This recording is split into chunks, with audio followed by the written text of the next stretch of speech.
धाराशिव जिले में स्थित था यह भूमगढ़ नाम का राज्य, जहां महाराज धनाजी राव और महारानी सत्वशीला राज्य करते थे। राजा के दो बेटे थे। एक बड़े बेटे युवराज विक्रम, जो महाराज का बायां हाथ था, और छोटे बेटे युवराज यशवंत, जो महाराज का दायां हाथ था। बचपन से ही शांत, संयमी और निर्भीक था। दरबार भरा हुआ था। तभी मंत्री दत्ता खड़े होते हैं और कहते हैं, महाराज, एक किसान और सावकार आए हैं। ठीक है, उन दोनों को जल्दी से जल्दी अंदर बुलाओ।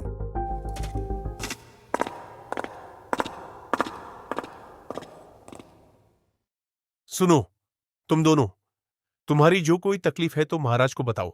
महाराज को नहीं, दोनों युवराज को बताओ। न्याय ये दोनों करेंगे। युवराज, उसने जमीन के बदले मेरे सारी चीजें छीन ली है। पर युवराज, ये सरासर झूठ है। युवराज, हमें रहने के लिए घर तक नहीं रखा इस साहूकार ने। तुम बिल्कुल चिंता मत करो सावकार, हम तुम्हें जरूर न्याय दिलाएंगे। पर युवराज, आप खामोश। युवराज के बीच में बोलने की गुस्ताखी मत करो। चलो, हमारे साथ कुछ मंत्री। चलो। न्याय तो हम ही नहीं किया होता पिताजी, मगर यशवंत को भी तो मौका मिलना चाहिए, उसे ही जाने दो। राजकुमारी अपने कमरे में बहुत गुस्से में बैठी होती है। तभी महाराज वहां आते हैं। क्या हुआ बेटा? राजकुमारी यशोधरा इतनी गुस्से में, हमसे कोई भूल हुई है क्या? पिताजी, हम बहुत गुस्सा है। याद है आपने हमें बिल्ली लाकर दी थी? वो बिल्ली भाग गया। पिताजी, आप हंस रहे हैं। हमें अभी के अभी नई बिल्ली लाकर दीजिए। बस इतनी सी बात, हम आपको नई सो बिल्लियां लाकर देंगे।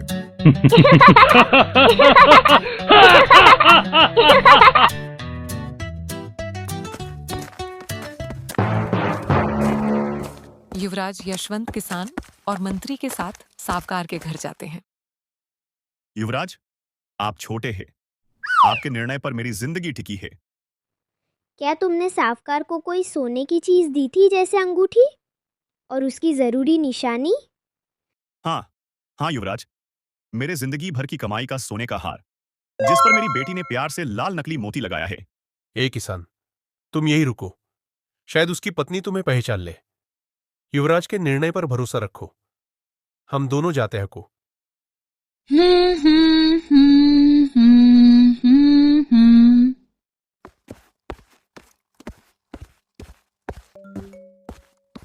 अरे आप दोनों कौन हैं? कैसे आए? नमस्ते माताजी, हम युवराज यशवंत हैं। युवराज, आप हमारे घर? हम राजकुमारी यशोधरा के लिए एक सोने का हार ढूंढ रहे हैं, जिस पर लाल रंग का नकली मोती लगा हो। अगर आपके पास ऐसा हार होगा तो हम आपको 100 एकड़ जमीन देंगे। सोच लीजिए। मैं अभी देख कर आती हूँ, शायद किसी ने कुछ गिरवी रखा हो। सावकार की पत्नी अंदर जाती है। थोड़ी देर में हाथ में कुछ लेकर वापस आती है।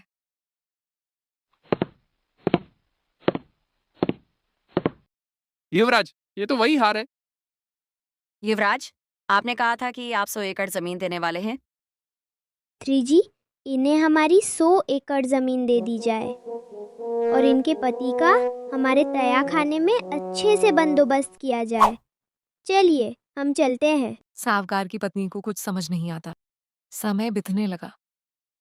21 साल बाद युवराज विक्रम के घोड़े का आवाज पूरे राज्य में गूंजने लगा।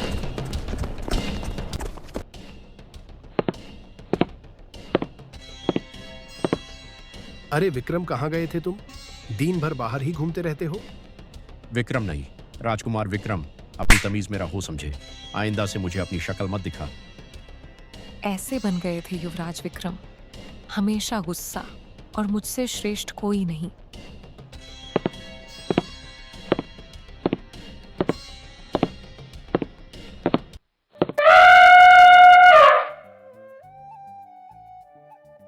महाराज, विक्रम राजा बनने के बिल्कुल लायक नहीं है। उसने मुझे थप्पड़ मारा। आपसे कभी राजा मत बनाइए। हमारे भतीजे सूर्यभान, विक्रम का स्वभाव ही ऐसा हो गया है, जो प्रजा के लिए बिल्कुल योग्य नहीं है। आप एक प्रतियोगिता कीजिए, जो भी प्रतियोगिता जीतेगा वही बनेगा वारिस। तुम सही कह रहे हो। हम भी युवराज यशवंत को ही राजा बना देखना चाहते हैं। वही योग्य है विक्रम नहीं।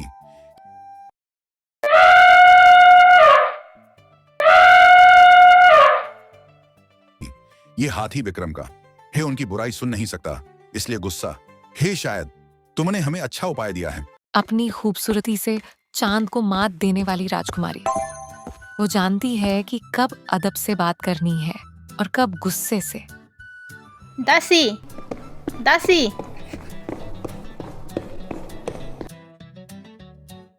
क्या हुआ राजकुमारी यशोधरा? इतनी गुस्से में क्यों हैं आप? आपको कोई परेशानी तो नहीं? बताइए राजकुमारी। हमारी अंगूठी नहीं मिल रही। तुमने ली है तो प्यार से हमें दे दो, जब तक हम गुस्सा नहीं होते, वरना अंजाम बुरा होगा। तुम जानती नहीं ये अंगूठी हमें कितनी प्यारी है। नहीं राजकुमारी, हमें ऐसे कोई अंगूठी नहीं मिली। निकल जाओ हमारे सामने से और आइंदा से हमें मुंह न दिखाओ। दासी उदास होकर चली जाती है। आज उनकी नाराजगी इस बात की गवाह है कि राजकुमारी के दरबार में गलती की माफी नहीं, सिर्फ इंसाफ होता है।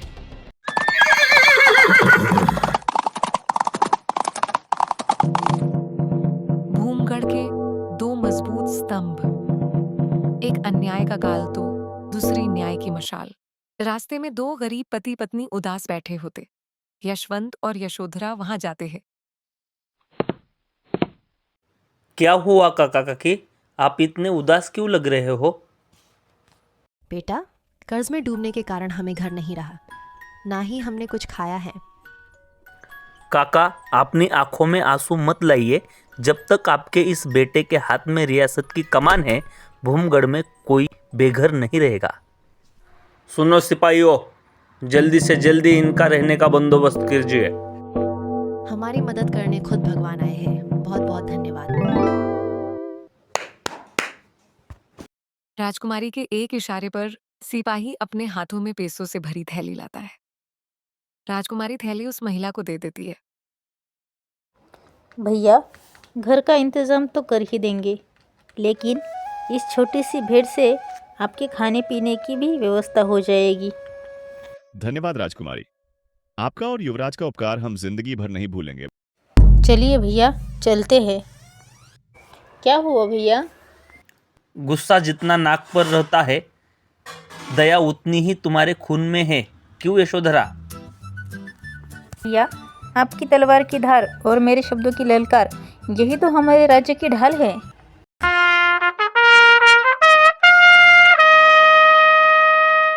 हम एक चीज में आप सबकी राय लेना चाहते हैं। आपके हिसाब से राज्य का वारिस किसे घोषित करना चाहिए? महाराज, हमारी राय यह है, आपको युवराज यशवंत को ही नया राजा घोषित करना चाहिए। वो वीर है, पराक्रमी है और सबसे महत्वपूर्ण, वो प्रजा से जुड़े हुए हैं। हाँ महाराज मंत्री, दानियल बिल्कुल सही कह रहे हैं। हमें भी यही लगता है कि सिंहासन के लिए युवराज यशवंत ही योग्य है। हम ऐलान करना चाहते हैं कि राज्य की जिम्मेदारी नए हाथों में सौंपने का वक्त आ चुका है। हम एक परीक्षा लेने वाले, जिसमें विक्रम, यशवंत और हमारी बेटी यशोधरा भी होंगी। इन तीनों में जो भी अपनी बुद्धि से मुकाबला जीतेगा, उसे ही साम्राज्य की बागडोर सौंपी जाएगी। मुकाबला बिल्कुल पारदर्शिता से होगा, कोई भेदभाव नहीं। माफ कीजिए महाराज, पर राजकुमारी मुकाबला जीत गई तो क्या वह महारानी बनेगी? ओ मंत्री, अपनी तमीज में रहो। हम महाराज की बेटी है, अगर मुकाबला जीतेंगे तो बेशक हम महारानी बनेंगे। बस बहस बंद करो और अपने आप को सिद्ध करो। इन सब में यशवंत बिल्कुल शांत थे। राजा उन तीनों की परीक्षा लेने के लिए उन्हें जंगल ले गया। तीनों में से किसी के चेहरे पर चिंता नहीं दिख रही थी। उनसे ज्यादा तो राजा चिंतित था। आखिर वारिस बनेगा कौन? क्या तुम तीनों परीक्षा देने के लिए तैयार हो चुके हो? महाराज, इसमें परीक्षा देने की कौन सी बात है? हम बड़े हैं, आम ही राजा बनेंगे। विक्रम, तुम बड़े हो इसका मतलब ये नहीं कि तुम ही राजा बनोगे। तुम में से जो परीक्षा में उत्तीर्ण होगा वही बनेगा राजा। तभी आत्मानंद महाराज वहां आते हैं। मैं आत्मानंद महाराज, मैं ही तुम तीनों की परीक्षा लेने वाला हूँ। क्या तुम तीनों तैयार हो? नमस्कार महाराज, यशवंत का प्रणाम स्वीकार कीजिए। जरूर बेटा यशवंत, हमें तुम्हारा स्वभाव बेहद पसंद आया। तभी राजकुमारी सोचने लगती है, हम राजकुमारी है, हम क्यों करें नमस्कार? महाराज, आपकी परीक्षा शुरू कीजिए। इनके गुण हमारे मंत्री सूर्यदेव तय करेंगे। जो हुकुम महाराज। ठीक है, मेरा पहला सवाल ये है, आपके हिसाब से कौन सी चीज है जो सबसे वेगवान है? सबसे तेज सबसे बेगवान है हमारा अरबी घोड़ा पवन। उससे तेज कोई नहीं। सबसे तेज इंसान का मन है, जो क्षण भर में कहीं से कहीं पहुंच जाता है। राजा को यशवंत के उत्तर की आशा होती है, लेकिन सबसे तेज दौड़ने वाला चूहा है जिसके पीछे बिल्ली लगी है।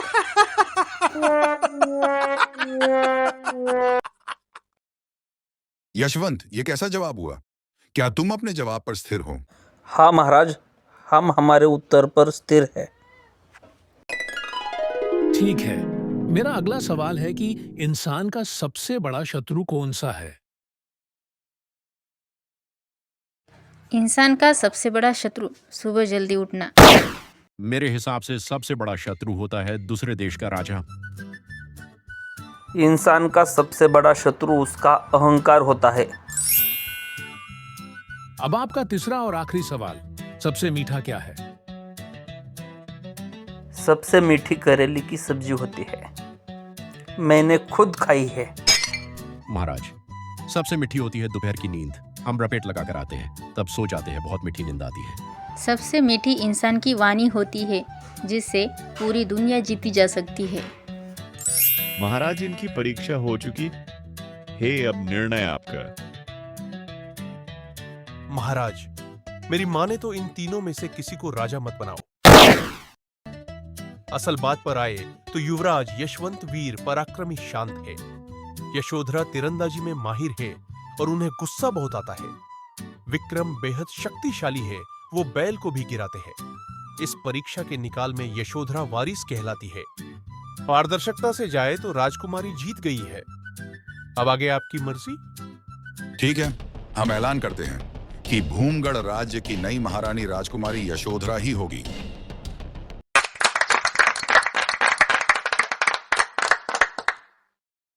महाराज, आपका निर्णय हमें कदापि मंजूर नहीं है। बड़े बेटे के होते हुए परीक्षा लेना ही एक बड़ी भूल थी। हम ये निर्णय नहीं मानते। हम महाराज धनाजी राजे, हमारा निकाल ही अंतिम निकाल कहलाएगा। हमें किसी से कोई फर्क नहीं पड़ता। हम भी विक्रम है, देखते हैं कैसे हमें राजा नहीं करना।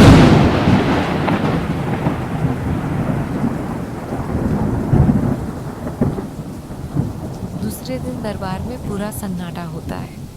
सबको इंतजार होता कि नया महाराज कौन होगा।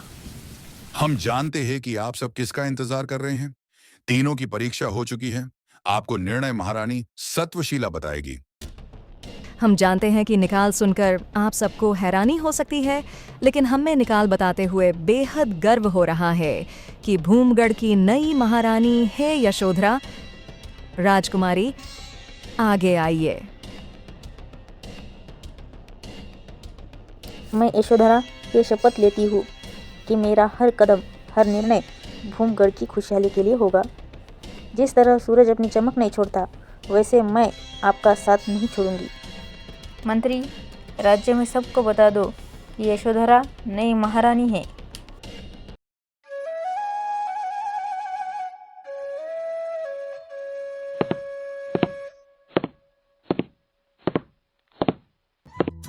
यशवंत भैया, यह सब क्या है?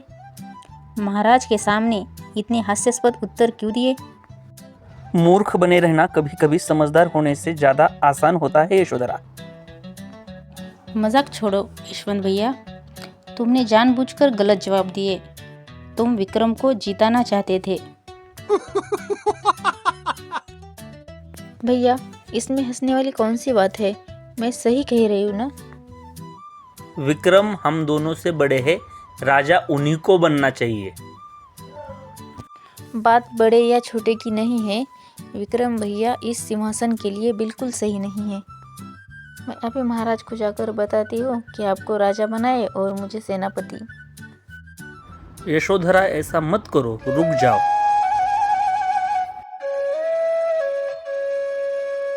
महाराज धनाजी राव और महारानी सत्वशीला महल के बगीचे में बैठे होते हैं। तभी राजकुमारी यशोधरा वहां आती है। महाराज, महारानी, मुझे आप दोनों से बहुत ज़रूरी बात करनी है। राजकुमारी, आप इस समय यहाँ, वो भी आपका तीरंदाजी का अभ्यास छोड़ के, क्या बात करनी है आपको? हमें नहीं चाहिए कोई सिंहासन और हमें वारिस भी नहीं बनना। ये क्या कर रहे हो बेटा आप? सिंहासन नहीं चाहिए। हमारे दोनों बच्चे ऐसे कैसे हो सकते हैं? एक वो है जो सिंहासन के लिए ही लड़ता रहता है। पिताजी, हमें माफ कर दीजिए। महाराज, हमारी बेटी ने तो हमें निरुत्तर कर दिया। उसने सिंहासन को नहीं ठुकराया, उसने साम्राज्य की रक्षा का भार कंधों पर लिया है। सच कहा महारानी। यशोधरा के रगों में सिर्फ राजपुत्री का खून नहीं, एक निस्वार्थ योद्धा का साहस है। उसने वो कर दिया जो बड़े बड़े सुरमा भी नहीं कर पाते। तो अब प्रजा तो वारिस का इंतजार कर रही है। अगर यशोधरा सेनापति बनना चाहती है तो फिर इस गद्दी का हकदार सिर्फ यशवंत है। यशवंत के पास धैर्य है, वो दूरदृष्टि है जो एक राजा में होनी चाहिए। यशोधरा भूमगढ़ की तलवार बनेगी और यशवंत इस साम्राज्य का कवच। इन दोनों का साथ होना ही भूमगढ़ का सबसे बड़ा सौभाग्य होगा। तय रहा, कल सूर्योदय के साथ यशवंत का राज्य तिलक होगा। यशवंत बनेगा भूमगढ़ का राजा और यशोधरा बनेगी उसकी सबसे बड़ी शक्ति। हम राजकुमारी ये ऐलान करते हैं कि आज से महाराज बनेंगे यशवंत।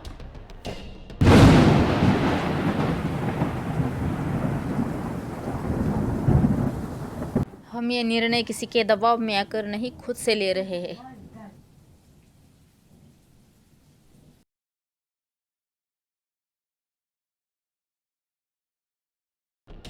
ये निर्णय हमने सोच समझ कर लिया है। इसी में प्रजा की और हम सब की भलाई है।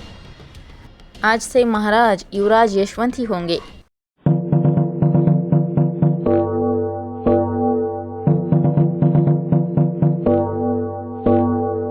अगर आपको स्टोरी पसंद आई तो लाइक जरूर कीजिए।